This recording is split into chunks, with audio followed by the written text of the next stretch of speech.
Hello friends, कैसे हैं आप सब। आई होप मेरे सभी फ्रेंड्स बहुत अच्छे होंगे। आज इस वीडियो में मैं आप लोगों के साथ कुछ अलग आज की वीडियो होगी। आज मैं अपने वीडियो में कुछ अलग मैं अपने फ्रेंड्स लोग के साथ थोड़ा सा बाहर गई थी, तो वही मैं शेयर करूंगी। जैसे कि आप लोग के कमेंट आते हैं कि आप थोड़ा सा बाहर का भी जो भी आप टाइम स्पेंड करती हैं, जो भी करती हैं, वो शेयर किया कीजिए। तो आज मैं इस वीडियो में वो भी शेयर करने वाली हूँ, तो लास्ट तक वीडियो ज़रूर देखना, आप लोगों को पसंद आएगा। तो जिस दिन हमें जाना था, बुधवार को हमें बाहर जाना था, तो ये मंगलवार के दिन की बात है। मंगलवार को मैंने सब्जियां लाई थी, और इस तरह से जब अभी ठंडी का सीज़न चल रहा है तो मैं पुदीना, हरे धनिया, ये सब चीज़ें भी ज़्यादा ला के और उसे थोड़ा सा इस तरह से पत्तों को तोड़ के और इसे मैं स्टोर करती हूँ। तो इसे ड्राई करने के लिए इस तरह से पत्तों को साफ़ करके और उसे रख देती हूँ सूखने के लिए। जब ये ड्राई हो जाता है तो इसे स्टोर करके रखती हूँ। तो वो भी मेरा काम एक दिन पहले चल रहा था, मंगलवार के दिन। तो यहाँ पे धनिया और पुदीना मैंने इस तरह से अपने किचन में ही रात भर इसे साफ करके स्ट्रेनर में पानी छान के इसे रख दिया था अच्छे से ड्राई होने के लिए। उसके बाद नेक्स्ट डे सुबह मॉर्निंग फिर मैंने यहाँ पे मटर भी बहुत सारा लाया था। मटर भी मैं साल भर के लिए स्टोर करती हूँ, तो वो भी मैंने छील लिया था। तो उसे छील के मैं डायरेक्ट ही उसे स्टोर करती हूँ। इस तरह से जो जिप लॉक बैग आते हैं उसमें ही स्टोर करके रख देती हूँ। इस तरह से आप भी अगर करके रखेंगे तो आप देखेंगे कि साल भर आपका मटर कभी भी ख़राब नहीं होगा। जैसे कि बहुत सारे लोग कहते हैं कि उसे बॉईल करके नमक या शक्कर डाल के बॉईल करके तब स्टोर करें तो ज़्यादा दिन चलता है, लेकिन ऐसा कुछ नहीं होता है। मैं तो 2-3 साल से इस तरह से ही स्टोर करती हूँ। डायरेक्ट ही आप छील के इस तरह से जिप लॉक बैग में अगर करके आप रखते हैं तो आपका हरे मटर साल भर चलेंगे। जब भी आपको यूज़ करना हो तो आप आराम से आपके फ्रीजर में से निकाल के हरे मटर का यूज़ कर सकते हैं। हरे मटर ऐसी चीज़ है कि हर सब्जी में या कुछ ना कुछ रेसिपी बनाने के लिए काम आती है। तो इस तरह से ये फ्रेश बने रहते हैं और घर के घर में रहते हैं। बाहर से हम फ्रोज़न वाला लेने जाते हैं तो काफ़ी महंगे आते हैं। तो ठंडी के टाइम में हरे मटर तो काफ़ी सस्ते हो जाते हैं। तो उसे आप इस तरह से छील के और स्टोर करके रख सकते हैं। तो काफ़ी हमारा पैसा भी बच जाता है और घर के घर में ही चीज़ें रहती हैं। तो आराम से जब भी हमें यूज़ करना होता है तो हम यूज़ भी कर सकते हैं। और इस तरह से बैग में रखने के बाद इसे आप फ्रीज़र में रख दें, और जब आपको हरे मटर की ज़रूरत हो कुछ बनाने के लिए, तो आप जितनी क्वांटिटी में आपको हरे मटर की ज़रूरत है उतना आप उस पैकेट में से निकाल लें। क्योंकि वो आइस हुआ रहेगा, फ्रोज़न हुआ रहेगा। उसे आप नॉर्मल पानी में डाल के 2 मिनट ही रखेंगे तो फिर से आपके हरे मटर नॉर्मल हो जाएंगे। फिर उसे आप रेसिपी में यूज़ कर सकते हैं। देखिए यहाँ पे मैं फ्रीज़र में 1 पैकेट मैंने बना रखा है, और यहाँ पे अभी 2 पैकेट में मैं थोड़े-थोड़े ही भर रही हूँ कि जब इसमें और थोड़ा लाके पूरा इसे फुल करके रख दूँगी। तो इस तरह से 3-4 पैकेट मेरे अभी जब तक ठंडी में ये हरे मटर आ रहे हैं तो इसे भर-भर के रख दूँगी, और फिर साल भर आराम से मेरे यहाँ चल जाता है।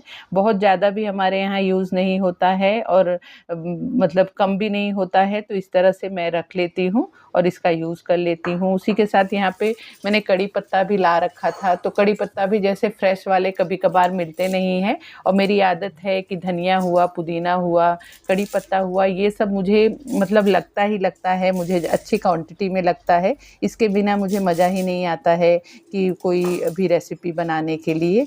तो मैं इसे भी जैसे जिस दिन ज़्यादा मुझे मिल जाता है तो मैं उसे इसी तरह से डंठल के साथ ही ड्राई कर लेती हूँ। एक ही दिन वॉश करके अगर नॉर्मल ही आप किचन में कहीं पे भी रख दें तो वो बहुत अच्छे से ड्राई हो जाता है। और ड्राई होने के बाद फिर मैं उसे इस तरह से कंटेनर में करके रख देती हूँ। और जिस दिन मेरे पास फ्रेश वाले कड़ी पत्ता नहीं रहते हैं तो मैं इसका ही यूज़ करती हूँ। और इस तरह से इसे ड्राई करने के बाद ये मत सोचना कि बिल्कुल इसका जो फ्लेवर होता है, खुशबू होती है, वो निकल जाती है। बिल्कुल एज़ इट इज़ वैसे ही इसकी खुशबू रहती है। ये हुआ, पुदीना हुआ, धनिया हुआ, सिर्फ इसे आप ड्राई कर लेंगे तो सिर्फ वो ड्राई होता है कि लंबे टाइम तक उसे हम स्टोर कर सकें। बस उसका जो एक सेल्फ़ लाइफ होती है वो बढ़ जाती है, लेकिन जो उसका फ्लेवर और खुशबू होता है वो वैसे के वैसा ही रहता है। यहाँ पे मैंने कल रात को पुदीना और धनिया अच्छे से वॉश करके यहाँ पे इस तरह से कॉटन के कपड़े पे इसे फैला के रख दिया था। अब इसे दिन के टाइम में अपने बालकनी में इसे रख दूँगी, तो ज़्यादा तो धूप नहीं आती है, लेकिन जो बाहर का एक ड्राइनेस होता है उसमें ही अच्छे से दोनों चीज़ें ड्राई हो जाएंगी। 1-2 दिन में ही बहुत अच्छे से ड्राई हो जाती हैं। फिर मैं उसे मतलब कंटेनर में स्टोर कर लेती हूँ। हम जो होम मेकर्स होते हैं उनसे हमारे घर के काम छूटते ही नहीं हैं। हम इतने अपने घर के कामों में रम जाते हैं, मतलब होमसिक हो जाते हैं कि कहीं जाना आना हुआ तो एक मतलब हमारे ऊपर ये भी दिल को रहता है कि ये भी चीज़ कर ले, वो भी कर ले। तो यहाँ पे जैसे सुबह-सुबह उठ के मैंने मेरे घर का काम कर लिया और साथ ही जो भी ये सब चीज़ें मुझे स्टोर करनी थी कर लिया है। अब यहाँ पे फटाफट जैसे कि मैं जाऊँगी बाहर, लेकिन मेरे हस्बैंड और बेटा तो घर पे ही रहेंगे, तो उन लोग के लिए यहाँ पे मैं पनीर की भुर्जी बना दे रही हूँ। नाश्ते में यहाँ पे सेवई का उपमा बना दिया है और रोटी सेक ले रही हूँ, तो नाश्ता वो कर लेंगे और साथ ही फिर लंच के टाइम पे ये मतलब पनीर की भुर्जी और रोटी खा लेंगे। तो ये सब चीज़ें भी फटाफट करनी थी, किचन भी अच्छे से समेटना था और 10 से 11 के बीच हमें निकलना था हमारी सहेली के घर पे। मतलब हमें आज हमने प्लान किया है कि आज मेरी फ्रेंड है एक, उसके बेटे का आज बर्थडे है, तो हमने सोचा थोड़ा-सा मिलेंगे, गेट टुगेदर करेंगे और थोड़ा-सा वहाँ पे जैसे हम मिलते हैं सहेलियाँ तो थोड़ा-सा कुछ ना कुछ अलग करने की कोशिश करते हैं फ़न के लिए अपने लिए।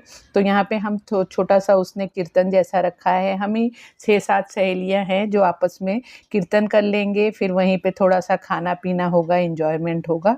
तो इसी बहाने एक मतलब घर से हम निकल लेते हैं और निकल के अपने लिए टाइम निकाल लेते हैं। तो वो भी महीने 1.5 महीने में ऐसा करने के बाद खुद को भी अच्छा लगता है और एक दूसरे के साथ मिलने के बाद सभी को अच्छा लगता है। तो यहाँ पे देखिए किचन का काम समेट लेने के बाद अब मैं रेडी हो गई हूँ। ये साड़ी मैंने आप लोगों को लास्ट वीडियो में दिखाया था, तो वही आज मैं पहन रही हूँ। ये साड़ी पे मुझे काफ़ी सारे कमेंट आ रहे हैं कि आपकी साड़ी दी बहुत अच्छी लग रही है और इसका लिंक हमारे साथ शेयर करना, तो इसका लिंक मैं आप लोगों को ज़रूर दूँगी इस वीडियो में। तो इस तरह से ये मैंने ये तैयारी कर ली है। बेटे को थोड़ा-सा बोला कि मतलब लुक दिखा दे, तो वो इतना बड़बड़ करके कैमरा पकड़ के बैठा है। अब यहाँ पे देखिए हम निकल गए हैं, मेरी सहेली भी आ रही है। हम इस सेम कॉलोनी से हम मतलब पहले तो सभी यहीं रहते थे, लेकिन अब सब थोड़े-थोड़े दूरी पे चले गए हैं। तो यहाँ पे मेरी मतलब हम 3 सहेलियाँ यहाँ से जाएँगे उसके घर पे। तो यहाँ पे वही हमारा जाने का टाइम हो गया है। तो हमने ओला उबर करके यहाँ से हम निकल गए हैं उसके घर पे जाने के लिए। तो यहाँ पे हम मतलब आधे पौने घंटे के बाद हम उसके घर पे पहुँच गए। उसके घर पे पहुँचने के बाद 2-4 सहेलियाँ ऑलरेडी आ गई थी। किसी-किसी के बच्चे भी साथ में आए थे, किसी-किसी के नहीं आए थे। तो इस तरह से हम वहाँ गए और एक-दूसरे से मिले। बेटे का बर्थडे था तो उसे विश किया। हमारी आरती तो कर ले। हैं हमारी अनु हैप्पी बर्थडे। एनु यहाँ पे देखिए जब हम सहेलियाँ सब आपस में ऐसे मिलती हैं तो हम भूल ही जाते हैं कि हम 1-2 बच्चे की माँ हैं या हम बड़े हो गए हैं। हम एकदम ही बच्चे बन जाते हैं, एक दूसरे के साथ इस तरह से मस्ती मजाक और फ़न करने लगते हैं। तो यहाँ पे देखिए ये जो सहेली आपको दिख रही है कूदते हुए, तो इसी के घर पे हम आए थे। इसका नाम सोनिया है। तो ये बहुत ही ज़्यादा मतलब नॉटी है, इसका अलग ही लेवल की मस्ती चलती रहती है। तो इस तरह से ये बहुत ज़्यादा ही फ़न करती है। तो यहाँ पे हमें देख के कितना खुश हो गई है। और आप लोग ज़रूर बताना कि आप भी जब सहेलियाँ आपस में मिलते हैं तो इसी तरह से मस्ती मजाक आपकी भी चलती है क्या? इसके बाद फिर हमारा मतलब कीर्तन का प्रोग्राम चालू हो गया। जैसे कि हम बहुत ज़्यादा एक्सपर्ट नहीं हैं, बस हमारी एक सहेली है जिसको बहुत अच्छी तरह से ढोलक बजाने आता है और उसे मतलब गाने भी बहुत अच्छे-अच्छे आते हैं, तो वही ज़्यादा गाती है, हम बस उसका साथ देते हैं। तो यहाँ पे अब कीर्तन हमारा शुरू हुआ है, तो आप लोग कीर्तन का एंजॉयमेंट कीजिए और कमेंट करके ज़रूर बताना कि आपको हमारी कीर्तन कैसी लग रही है।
मैंने तो देखी नहीं, मैं तुझे चलो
डेढ़ 2 घंटा कीर्तन हो जाने के बाद फिर हमने आरती की, माता रानी को भोग लगाया। उसके बाद फिर हम बैठ गए खाने के लिए क्योंकि 3:30-4 बज गया था।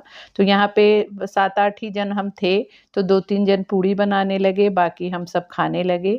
फिर उन्होंने खाया, ऐसे ही सभी ने मिलके मतलब एक दूसरे को खिलाया और खाया और बहुत ही एन्जॉयमेंट हमने किया।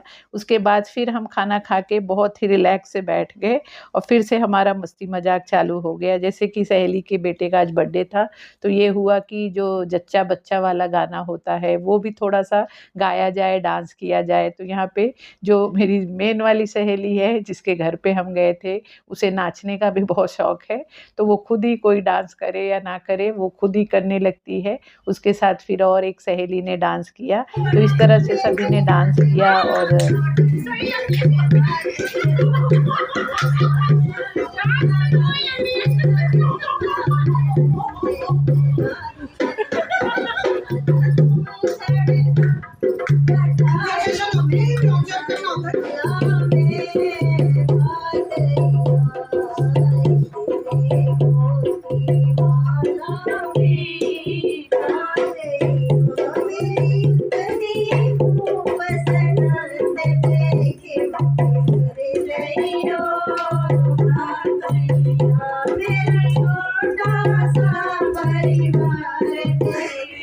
मस्ती मजाक किए, काफ़ी देर तक हम बैठ के गप्पे मारे। सेकंड टाइम अब हमें नेक्स्ट टाइम किसके घर पे जाना है, कहाँ पे हमें टाइम स्पेंड करना है, तो ये सब चीज़ें हमने डिसाइड की। तो इस तरह से पूरा दिन हमारा बीता। तो सो फ्रेंड, इस तरह से था ये मेरा आज का वीडियो। आई होप आपको वीडियो अच्छी लगी होगी। आपको वीडियो कैसी लगी प्लीज़ कमेंट करके ज़रूर बताना, और वीडियो अच्छी लगी हो तो वीडियो को लाइक शेयर भी ज़रूर करना। और अगर आप मेरे चैनल पे नए हैं तो चैनल को भी ज़रूर सब्सक्राइब कर लेना। तो मिलते हैं फिर नए वीडियो में। Bye bye.